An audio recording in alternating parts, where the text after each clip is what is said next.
Picture this, you're halfway through a DIY car fix, tools scattered everywhere, and boom, you realise you're missing a part. It's okay, because you know whatever it is, it's on eBay. They've got everything, brakes, headlights, cold air intakes, whatever you need. And it's guaranteed to fit, which means no more crossing your fingers and hoping you ordered the right thing. All the parts you need at prices you'll love, guaranteed to fit every time. eBay, things people love. What makes a great pair of glasses? At Warby Parker, it's all the invisible extras without the extra cost. Their designer quality frames start at $95, including prescription lenses, plus scratch-resistant, smudge-resistant, and anti-reflective coatings, and UV protection, and free adjustments for life.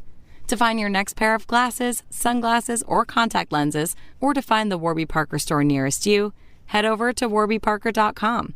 That's warbyparker.com. Hello, you are listening to Just Films and That. This is the podcast where we talk about those films we think deserve a little bit more love. Whether underrated or underseen, we're going to talk about them. So, let's see who it's going to be this week.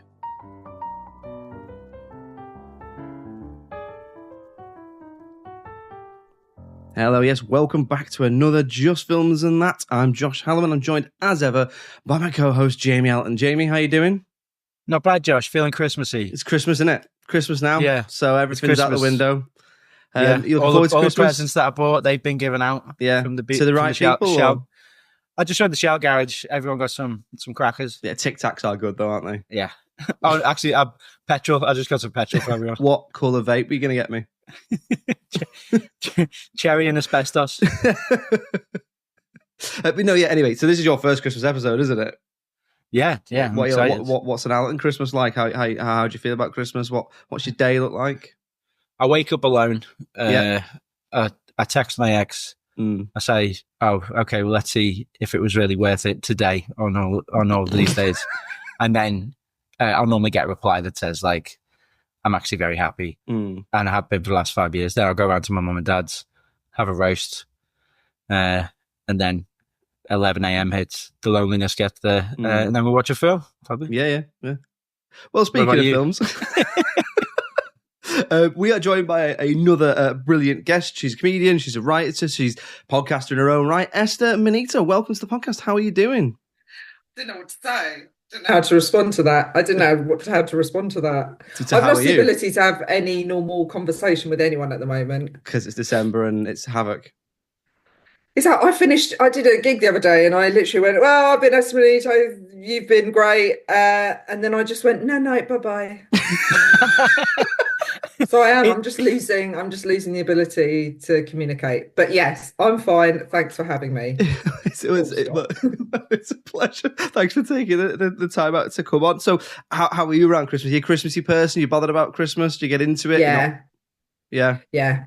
That'll do. No more questions. Yeah. Moving on. No. What's Christmas? What's Christmas Day look like in your house, then? I'm not fussed about actual Christmas Day, because I think it's a bit like it leads up to it, and then it's all like the kids just manically rip through their presents within about 30 seconds. All the stuff you've spent ages thinking, "Oh, they'll like that," and they'll like that, and they just tear through it. And then it's eat dinner, get drunk as much as possible, to deal with the family, and then it's bedtime. But I do like to go for a run on Christmas morning wearing a Santa hat. Absolutely not. No. Excellent. I think it's a great idea. Me and my mate Michelle go for a little run, and we wear our Santa hats, and people stare at us like we're pieces of shit. People like Jamie. Yeah, I'll travel down to just boo. Anyone running on Christmas Day. How far would you go on Christmas morning? Oh, just like a 5K. I wouldn't go. Yeah, don't want to go mad. Don't want to go mad. No. But the kids open their presents, we go for a little 5K run, come back straight into the booze. As it's the Christmas episode, we're going to be talking about a film of Esther's choice, which is A Muppet Christmas Carol, and I had to look this up because I've seen this film so many times. It's from 1992, but as I said to Jamie before we started recording, it feels like it's just always been there. Like 1992? I thought it was later. I thought it was older. I thought it came out when I was like 13, 14, so I would have been 10 then. Yeah. No, 1992, but for me, it just feels like it's always been there. Like Stone Yeah, Age. it has. It has. It does feel a little bit like that. And you wouldn't have thought. So Michael Caine must be in his late 60s or early 70s. What, in the film? Yeah. No, he's 50. He's in his 50s. Do you reckon? Yeah. He's the same age as my granddad. He's born 1930. So what's that make him? 64. No. Yeah, 64. He was 59. He was 59 in 1992. If he's 64 now, then he would have been in his 40s. No, he's 90 odd now. How old is he, Jamie? He's 59 in 1992. Right. I mean, he looks...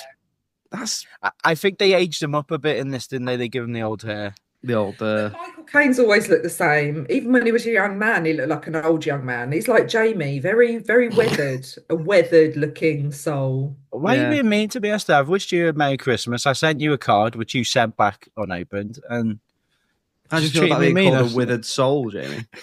that reads. Anyway, speaking of withered souls, Muppets Christmas Carol and Esther. So you picked this one. Normally we'd ask you to tell people what it's about. We don't really need to do that because I'm fairly certain there can't be a single person listening to this who doesn't know what it's about. If you don't, it's a Muppets Christmas Carol. So it's a Christmas Carol, 3 ghosts, and it's got Muppets in it instead of people. So why did you pick this one apart from the fact that we asked you to come on for Christmas episode? Is it underrated? Is it underseen? Or did you just want to talk about it because it's Christmas?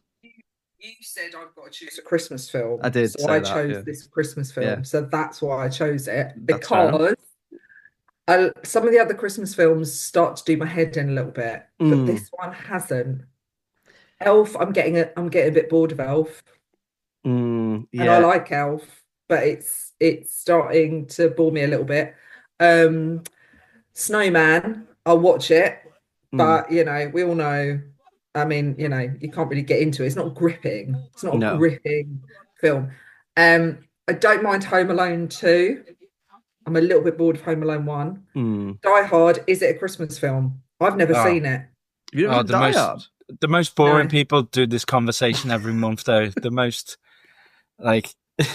gilet people they'll be in the office going, guys, I actually watch Die Hard on Christmas Eve. It's not Christmas till Hans Gruber falls from Nakatomi Plaza.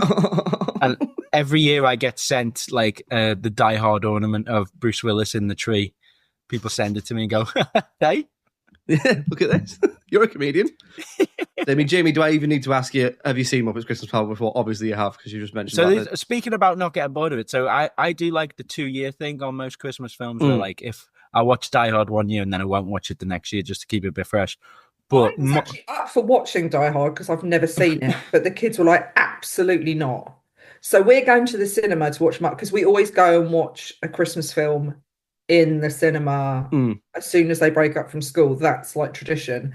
And we've done Elf and Home Alone and Arthur Christmas. Quite a good one. Yeah, Arthur Christmas is good. That is a good one. But this year we're doing Muppets Christmas Carol. Well, Die Hard's an 18, so you wouldn't have been able to take them to see it. No, but I wanted to go. I wanted to watch it. Oh, was it an 18? Yeah. Yeah, Neil was all like, I think it's all right for kids. And I'm like, I don't know if it is. I've never seen it, but I don't think it is. But this is like when I tried to show my son War of the Worlds and he nearly had a panic attack. There's a bit in Die Hard where he shoots a man's knees completely off and that forces him to go through a pane of glass. Right, and Neil was like, yeah, no, the kids will be fine with that. Depends on the kids, I suppose. And then Neil will go and sleep in the spare room and just leave me to deal with them all in bed with me, crying. Oh, he's a knobhead. So let's move on to talking about Muppets Christmas Carol. So Esther, what is it you like about Muppets Christmas Carol? Is there specific things you can say that you name, or is it just that you just love it? Well, I like the story Christmas Carol anyway. A Christmas Carol, I do like that story, and I like the fact that it's set in that period of time. So I quite like the old Englishness of it. I do like Michael Caine, and I do think it's quite funny. I like the way that they narrate it. It's funny, but also like it's one of those films that everyone can just enjoy. It's not like watching something that's really patronising. Have you ever met? Have either of you? I'll come to you first. Esther, have either of you ever met someone who didn't like this film? Because I don't think I have. Whenever you mention it, there's plenty of I've met plenty of people who don't like most classic Christmas films. You know, I can think of people who said they don't like Elf or whatever. I've never met someone who said they didn't like this. I don't think I have. No, I don't think. What do you think, Jamie? Unless it's you. No, You're going to tell me it's you. 0 stars. No, I think because like the amount of attention that goes into it, like the production's great. I've heard like when Michael Caine signed on, he said, "I'll do it, but I'm only going to do it if I can take this seriously." And it's like it's not going to be tongue in cheek. So Michael Caine is performing as if he's performing to real actors and not someone with their hand up the arse of a puppet. Yeah, he does perform, but I mean, Michael Caine isn't exactly. He's not. I mean, Michael Caine's never been the most. I don't know what the word is. Zealous of actors. Versatile. Michael Caine plays Michael Caine. I don't think I've ever seen him really differentiate. Plays a car in Cars 2. It's true. I don't think he phones it in though. Like I do, you could tell he's really going for it. On it, not really going for it. Like Jim Carrey did a version which I've not watched because I think it's an abomination probably, and I don't think we need any more Scrooge stories. What about you, Jamie? What do you like about Muppet's Christmas Carol? Yeah, like I said, well, we're talking about the adult jokes. Like there's a couple of these that I really laugh at. Like at the start when he says, "Stop eating all of our apples," and he goes, "I'm creating scarcity." Like that is a proper adult joke around the economy. There's some quotes in these like "Light the lamp, not the rat." It's always that's good. There's quite a dark side. Like I was joking, but Gonzo is actually like a sadomasochist as well, isn't it? He enjoys pain. And there's a bit where he says, there's a bit where Rizzo falls down the chimney and he falls onto a flaming hot goose and he has to walk on it. And Gonzo goes, "Oh, you have all the fun." I never thought of it like that, Jamie. Now I'll never ever watch that scene again. It introduces kids just to the idea that some people like, self-pain. There's the deleted scene where he gets cigarettes put out on him as well. Yeah. They left that out in the Also, why are some people human and some people are Muppets? You're not allowed to question. You can never question that. Like, you can eat a turkey, but also sometimes a turkey will be talking to you. Yeah. Like, there's some of the fruit is alive and some of the fruit is fruit. Yes. It's like there's a bit where at the beginning where there's all the carol singers walking through the street and one of them one will just go la la la la la la la, and he does that with the bell and he hits the other one in the face, and for some reason that kid's reaction really makes me laugh. But you got to look out for it because he does this little it just really makes me laugh. So I remember that from the film. So who is human in it? The humans in it are obviously Scrooge, his nephew, and then his nephew's wife, Will's mum from the In-Betweeners. I was going to bring this up in dislikes, but they are smug pricks. They're bellends, aren't they? Yeah, like proper shitty behaviour. That yeah. The nephew and his missus, they're like making a joke about let's play a little game called Who's a Prick and who's unwanted. God, I hate your uncle. All right. Yeah. And he comes around all smug to his gaff and he's like, "Why don't you give money to charity?" He's like, "It's my house. I'll do what I want. Why don't you go give money to charity?" Yeah, prick? It is a bit. I also like, but I do like that quote. "I don't know workhouses." I use that on my kids all the time. You remind me of Scrooge at the start of this, actually. Every time the kids are like, "Can't I have this?" And I'm just like, "God's sake, aren't there any workhouses?" What else, Jamie? What else from you? Well, should we get to emotion bombs? Yeah, let's go on. I mean, it's probably the daddy of all books for emotion bombs. This is my regular segment, Esther, where I discuss emotion bombs in films. Like, just something that floods you with feeling. And for me, in this, it's when he gets the scarf off Beaker, because you see it, but you're like, also that's a Muppet-sized scarf, and he's a large man, so he wraps it around his neck, and you're like, "Oh, you look a bit like a hipster now, Michael Caine." But it does get you because he's clearly never been given a gift, has he? Because as we said, the sex life was pretty bad. And also when it's really quotable now. Like I think Gen Zers have taken it up, but when he does and Tiny Tim, who did not die, like that lands perfectly, and that is like a little, "Oh, Tim made it, okay." So they're my two big emotion bombs. Christmas Carol, Tim does die, doesn't he? In one version of the future. I think Scrooge goes around and puts a pillow over him as like a mercy kill, which is quite prominent in the news. Yeah. It's quite prominent in the news in the UK right now, where it's like he chooses to die annoying as well. He is quite annoying. Well, sanctimonious, and he sort of commands too much attention. Well, I just think, like, you know, it's all right, mate. Just have a bit of a moan when he's like, "It's okay. I'm always going to look on the bright side." No, there is no bright side. You're a tiny, tiny, tiny little frog spawn who's probably not going to live much longer. It's not okay, mate. It's not okay. You've got giant pig sisters. And they're chomping away. Why are his sisters really meaty and thriving, and he's this withered child, and they need Scrooge to come round and feed him? Well, women have bodies, Esther, okay, and they're of all different sizes. And as an ally, I say that they are allowed to be as large as they want, okay? Yeah, but if you've got one who's dying literally of malnutrition and you've got two who are really boisterous, thick-set girls, it starts to, you know, social services needs to be involved. I think there's some serious neglect going on of Tiny Tim. This is like generational. And his brother's fine. Well, because this is like showing generational trauma, because Kermit has always been the cook of Sesame Street, hasn't he, or the Muppets, because he's always allowed Miss Piggy to like push him around, and he does it in this. Like he even toasts his boss, which that's the bit that takes the piss, is when he toasts his boss, and they all sat around there like, "Are you joking? The guy who wouldn't give you Christmas Day off, you're toasting him." But Kermit just kind of sits back and he's like, well, you know, he's not that bad, and now he's passed it on to Tiny Tim, where they're obviously taking his food after. That's why he's sick. He's not eating. He's not getting like vitamin C. He's wizard. He needs to get on the whey protein. I know. You know, you want people to have a bit of bite about them. Yeah. And if someone's going to be like, "It's okay, I won't eat and I'll just die, but God bless everyone." No. So are you saying that if this had been made in the sort of early noughties, there'd definitely have been like a Channel 5 documentary about what shit parents Kermit and Miss Piggy were? Yeah. Honestly, it'll be a few years and there'll be the Muppets McCann Christmas. Well, I've always thought a good idea for a Scrooge adaptation is if you show Bob Cratchit on the same night going through the same experience, only to reverse, so that when it ends, like he's just shown like everyone's mugged you off in the past. People are mugging you off now. Yeah. If you carry on like this, you'll get mugged off in the future. And as Scrooge shows up to his house, because he's been through the same experience, he just knocks him out. He lamps him out. He's like, I'm going to change Freaky things. Friday, it basically.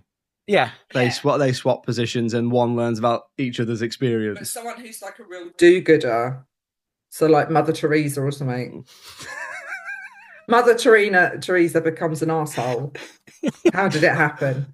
Yeah, I tell you what, the last ghost is quite intense. That scared the shit out of me when I was a kid. Yeah. The first ghost is like happy-go-lucky. The second one, all right, it's just a little doll. But the third ghost, it's like... Basically I made a note on this. They actually like ramp up the tension by having Gonzo and Rizzo say, "We can't sit through this." Like, it actually, if you're a young child, the narrators that have been holding your hand through it actually abandon you to make it more scary. They're like, you're on your own on this one. Bye. Yeah. Yeah. And it's so big as well. It's such a giant, that ghost. Have you seen the kind of the memes about the first ghost though? You can't look at it again once you've seen, and you see a poached egg. Yeah, she looks like a poached egg. She looks like a poached egg just floating around. And it's the girl. The little girl one, yeah. Oh, not the big. Oh bloke. no, not Marley and Marley. No, the girl comes first. She's Christmas past, and she. Oh, is she? I thought it was the bloke. No, he's like a Father Christmas present day jolly guy, isn't he? He's a good hang, isn't he? He's a great hang. Proper laugh. I like the Marley and Marley song.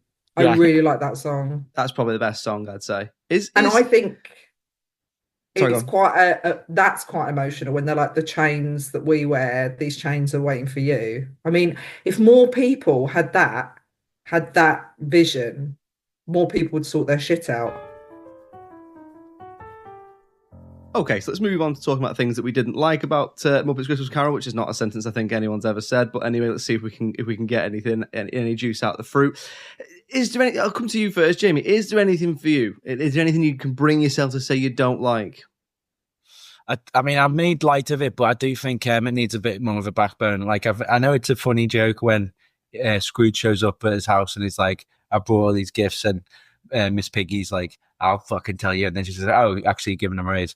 But I just think if Kermit had been like the one who's like, do you know what, mate, you come to my house on Christmas Day, I'm sick of this. Like, just to show kids, like, do you know what? If your boss is being like this, have a bit of backbone. And then he turns to on you two fatties, you can get on the you're going down the gym. That's your Christmas present. But apart from that, no, because it's a perfect film, isn't it? I think it's pretty perfect. Yeah, I think it's up there. What about you, Esther? Is there anything you didn't like? Don't like the song. The long song. The long song. Yeah, don't like that. And I think that's about it. I like the rest of it. Yeah. I think it's an all round banger, but I just can't be doing with the song. There's another bit that bores the arse off me as well. I think it's when Tiny Tim sings as well. Fozzie's Party I'm not too big on. Like, I think that takes too long, and I've never liked Fozzie anyway. Who's he? The bear. He does the no, I know who he is, but it's like, who does that at Christmas? Do one, mate, you know. Yeah. Your boss putting a party on Christmas Eve. Also, I think we need to have a bit of a counter argument. I think we need to have someone just say, look, I don't think Scrooge is that bad. That's the clip right there. Here's a question for you both. How old as a kid should you be when you watch this? Because like you've got kids, Esther. What age do you think a kid should watch this film? Because I got really scared of death when I was a kid, and I think I probably watched it when I was about 5, maybe. Yeah, I showed mine when they were probably about 5 or 6, and we couldn't get past the doorknob when it morphs. Yeah. And then my son, we switched it off, and then weeks later, my son bit my daughter, and he got put on timeout on the stairs. And then we went to shut the hallway door, and he just suddenly went from crying because he got in trouble to he just suddenly went really serious and went, no, I'll do my timeout, but just don't shut the door because I'm really scared of the doorknob. And we realised that then that was like weeks and weeks later, so it really stuck with him. So they literally watched it for the first time last year when they were 8 and 10, and it had taken them that long. And I was like, this isn't baby's film. And they were literally going to the cinema going, this is like I was taking them to watch Saw. They're like, oh my God, it's so scary. But then they face their fears. Yeah, I'd say 8 based on based on what you said there. I think eight's pretty. Death pretty and good. the doorknob is really scary. Yeah, it is. Like, it is quite. Yeah. But also there is an existentialism to it of like, he has to face his own death in it. Like, not a lot of kids' films like go, by the way, everyone dies. You can't control that. And loads of people are happy about it as well. Yeah, how people talk about you afterwards is what you can control. Yeah. When Mummy dies, there's going to be some people that are sad, but then some people be arguing over like who gets what money. You know, you'll have your aunties getting drunk and slagging me off at the funeral. So just being aware of it. And even though he is a prick, right, in the future, they loot his house. That's what happens. He dies. And that's a horrible bit where he has to listen to them all. Yeah. Well, we all went to his house and got stuff. Move. It's like it's not really okay, is it? If I was in that situation, I'd be like, did they loot my laptop? Did they check what was on? Oh God. don't open that. Don't open that. Why are they considered great? Like, they're considered fine. They're like, oh, his house has just been looted. So basically, because he doesn't want to give away money, because he wants to live by himself, not bother other people, keep his own money to himself, he's being slagged off by everyone. Yet the people that go around and steal his bed sheets, they're fine, are they? It's socialist conspiracy via Muppet. Yeah. Do we think then perhaps there's a thing there where what we need to know why Scrooge has been chosen to be able to save himself? Like, is it that there's meant to be a glimpse of goodness in him? Or, because in this world, it doesn't say, I don't know what it says in the book, but in this, it's not that Jacob and Robert Marley are in, it doesn't say they're in hell, it doesn't say they're in purgatory, it's just that they are wearing the chains in the afterlife that they forged in life. So why are they allowed to come back and give Scrooge a chance to save himself, which they never got? Like, why is he redeemable? Do you know what I mean? I think that's an interesting point I'd never thought of before. Do you know what I mean, Jamie? Yeah, well, I think narratively, like, the reason why you have those, like, the criminals in there, and the reason why they probably purposefully make Fred and Clara annoying and smug is because that's the point where the story has to transition into us liking Scrooge. So It's the thing of like put someone worse around the person who's an anti-hero, and then they're more likable. But yeah, I mean, it's an adaptation of an old story, isn't it? The book probably tells you a bit more. I don't know if the book like says, "Oh, you'll grow up." The thing is that they're not like, "Oh, you'll then cure cancer in the future." It's just like you'll be mates with people. Yeah, you won't be as lonely. Yeah, and who are you going to be mates with? Clara and Thing. I'd rather die alone, mate. But then maybe Clara and Thing, Bettina and Belinda. That's the whole point of like. That's the point of the book, is maybe if you read it and go, to live a good life is like the best version. It's not, the story is don't be a prick. Yeah. Because I think in the book he actually spends Christmas Day with Fred and Clara. So I love it if he comes in all like a surprise entrance in wrestling. Oh, right. Slagging me off, were you? Well, that's the problem I've got is like, yeah, it'd be good, but I would have went round to their house and been like, I've got a present for you, and then just flip him the finger and be like, all the stuff I've given you, you little shit, after your mum died, and now this. I had time to go fuck himself. Okay, so let's move on to talking about the critical reception then, and we can look at whether it is underseen or underrated or whatever. Just to remind you how the scores work, we're going to do the IMDb, the Rotten Tomatoes audience, the Rotten Tomatoes critics, and then we'll do the average, and then we'll decide if it is underrated.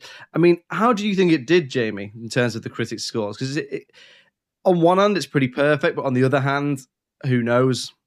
I think kids' films never get like that 5-star, like this is amazing, because critics have to be like, all sight and soundy. So this probably floats in the 7s, I reckon, but deserves to be in like the high 8s, 9s, because we've, if you've struggled to find criticism of a film, by virtue, that means it's a great film. So I reckon it's in the 7s. Yeah. Okay. What do you think, Esther? Yeah, I reckon the same. I reckon it will be. I reckon some critics might go for a 6 because they'll find that it has tried to play down certain elements or something. But I reckon it'll be like 6, 7s. Okay, let's have a look. So at the time of recording over on IMDb, it gets 7.8 out of 10. The audience on Rotten Tomatoes are much kinder. They give it 86%. The critics on Rotten Tomatoes give it 77%, and that averages out, if you do adding it up and divide it by 3, as 8 out of 10 or 80%. So I would say that I think that's still underrated. I think 8 out of 10 is still underrated. I think this is a solid 9. I think it's more or less pretty perfect. What would you say, Esther? I think that's really good, because I tend to look at what's got anything that's got a 7.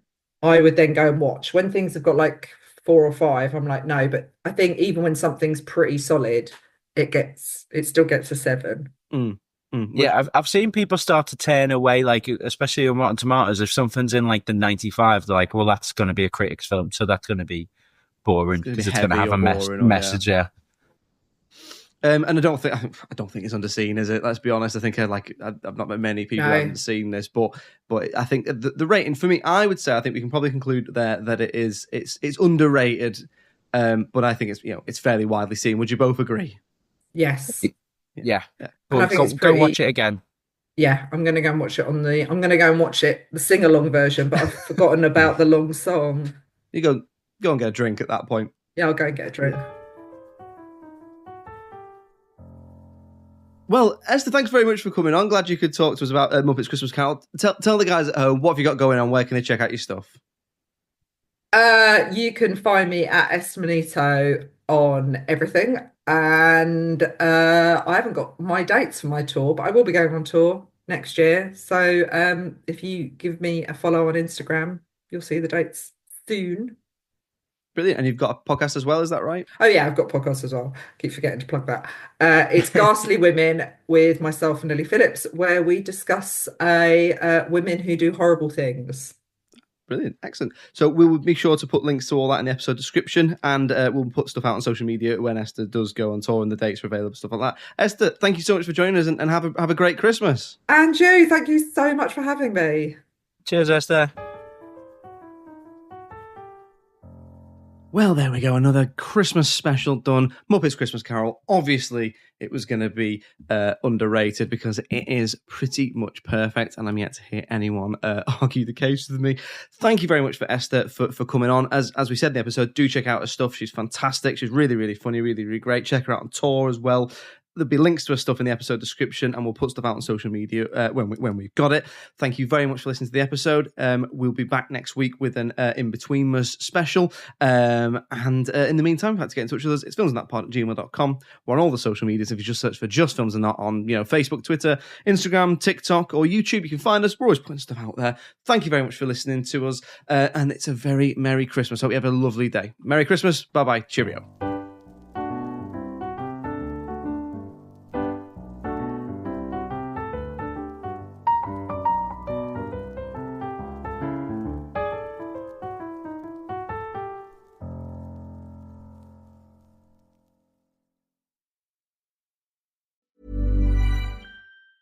Oh my God, it's the coolest thing ever. Hey guys, have you heard of Goldbelly? Well, check this out. It's this amazing site where they ship the most iconic famous foods from restaurants across the country, anywhere nationwide. I've never found a more perfect gift than food. They ship Chicago deep dish pizza, New York bagels, Maine lobster rolls, and even Ina Garten's famous cakes. Seriously. So if you're looking for a gift for the food lover in your life, head to goldbelly.com and get 20% off your first order with promo code GIFT.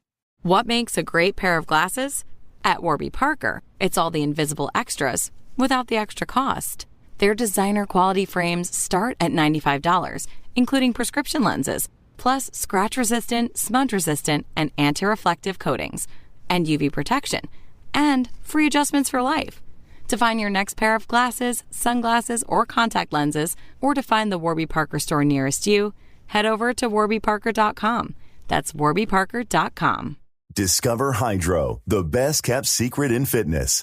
Hydro is the state-of-the-art at-home rower that engages 86% of your muscles, delivering the ultimate full-body workout in just 20 minutes. From advanced to beginner, Hydro has over 5,000 classes, shot worldwide and taught by Olympians and world-class athletes. For a 30-day risk-free trial, go to hydro.com and use code ROW to save up to $800 on a Hydro Pro rower. That's HYDROW.com, code ROW.